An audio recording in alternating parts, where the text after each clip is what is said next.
داتا صاحب بول پڑے، فرمانے لگے جتنا اس غلام کو اپنے آقا کے خزانوں پر اعتماد تھا، کاش اتنا ہمیں بھی رب کے خزانوں پہ ہوتا۔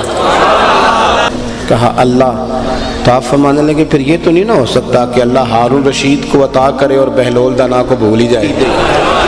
دانش بخش علی اجویری رحمۃ اللہ علیہ فرماتے ہیں کہ قحط پڑ گیا تھا ملک میں، شہر میں، ہر آدمی پریشان تھا۔ لیکن بزرگ نظریات کی کتنی پختگی دیتے ہیں، کہتے ہیں کہ قحط پڑ گیا،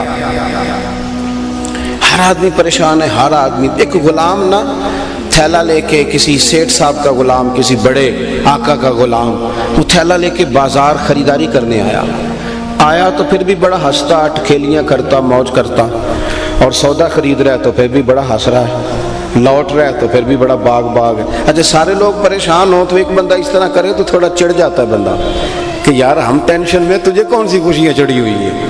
اور گھر میں بھی ماں باپ پریشان ہو تو بچے شرارتیں کریں تو بندہ کہتا ہے چپ کر جاؤ، ہم یہاں اتنے ذہنی دباؤ میں ہیں، تم اتنی شرارتیں کر رہے ہو۔ اب اس غلام کو داتا صاحب کہتے ہیں سب نے ہنستے مسکراتے دیکھا نا، کچھ لوگ کہنے لگے ہم اتنے پریشان ہیں، تجھے کس بات کی خوشیاں چڑھی ہوئی ہیں؟ قحط پڑا ہوا ہے، جانور پیاسے مر رہے ہیں، بھوکے مر رہے ہیں، اناج کا ایک دانہ نہیں ہے گھروں میں، کتنے مہینوں سے بارش نہیں ہوئی، اور تو اتنا مسکرا رہا ہے۔ تو یہ داتا صاحب کی سوچ دیکھیں، وہ ہمیں بنانا کیا چاہتے ہیں۔ چھوڑ دے موٹیویشنل سپیکر کے پاس جانا، آپ میرے داتا صاحب کو پڑھا کریں، آپ حضرت غوث پاک جیلانی کو پڑھیں، آپ خواجہ اجمیر کو پڑھیں، آپ پھر بڑھتے بڑھتے آگے بڑھیں اور حضرت بلال حبشی کو پڑھیں، حضرت سیدنا ابو عبیدہ بن جراح کو۔ کبھی دل زیادہ عروج میں لے جانے کا ہو تو پھر حضرت ابو ذر غفاری کو پڑھو ان چمکتے ستاروں کو، پڑھو حضرت عبداللہ ابن مسعود کو، مزہ آ جائے گا۔ کیا لوگ تھے، کیا اللہ نے نوازا تھا۔ داتا صاحب فرماتے ہیں کہ لوگوں نے اس پر تنقید کری کہ یار ہم پریشان ہیں اور تو اتنی اٹکیلیاں کر رہا ہے، اتنا تم مذاق کر رہا ہے۔ تو کہتے ہیں وہ پھر ہنسا، کہنے لگا تم ہوگے پریشان، میں تو نہیں۔ کہا کیوں؟ کہنے لگا میرا جو سیٹھ ہے نا، میرا جو آقا ہے وہ بڑا سیانا ہے، اس نے ٹائم پہ ہی گندم کے بڑولے بھر لیے تھے، اس کے خزانے بھرے ہوئے ہیں، لہذا ہمیں ٹینشن کوئی نہیں۔ داتا صاحب بول پڑے، فرمانے لگے جتنا اس غلام کو اپنے آقا کے خزانوں پر اعتماد تھا، کاش اتنا ہمیں بھی رب کے خزانوں پہ ہوتا۔ اگر اللہ کے خزانوں پر ہمیں اتنا اعتماد ہوتا تو کبھی کسی سیاستدان کی چاپلوسی کر کے روٹی کا نہ سوچتے، کبھی کسی دنیا دار کی گاڑی کے پیچھے نہ بھاگتے، کبھی کاسا لیسی نہ کرتے، کبھی ہاتھ پھیلا کے نہ مانگتے، کبھی نہ یہ کام کرتے۔ گردن کو جھکا دیتا ہے خیرات کا پتھر، جہاں میں مانگنے والوں کے سر کبھی اونچے نہیں ہوتے۔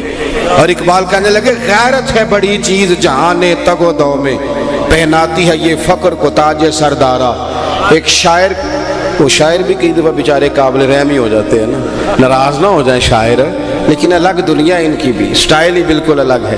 پھر میں معذرت کر رہا ہوں، ناراض مجھے خود دورہ پڑتا ہے شاعری کا، تو اس لیے ناراض نہ ہوئیے گا، لیکن کچھ نہ قابل رحم ہو جاتے ہیں، ان کو کئی دفعہ دل کرتا ہے کہ 20 روپے دے کے کہا جائے کہ چلو حجامت بھی کرا لینا، کوئی حرج نہیں۔ اس طرح کبھی حال، اسی طرح کہ ایک شاعر بیٹھے تھے گلی میں، تو کوئی جاتی دفعہ 5 روپے دے گیا، اس نے کہا یہ کیا ہے؟ اس نے کہا میں فقیر سمجھ کے دے رہا ہوں۔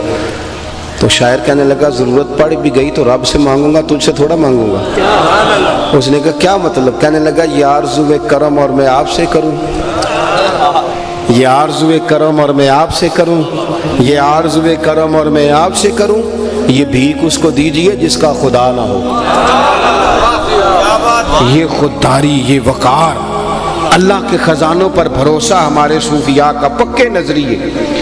ہارون رشید حج کر کے آ رہا تھا تو بڑے بڑے جناب لاؤ لشکر تھے، بڑے بڑے استقبال۔ خیر اب تو مولویوں پیروں کے بڑے ہوتے ہیں، بادشاہوں وزیروں کو کیا کہیں، بڑے نعرے لگ رہے تھے، بڑی بات چیت تھی، بڑا لمبا چڑا معاملہ تھا۔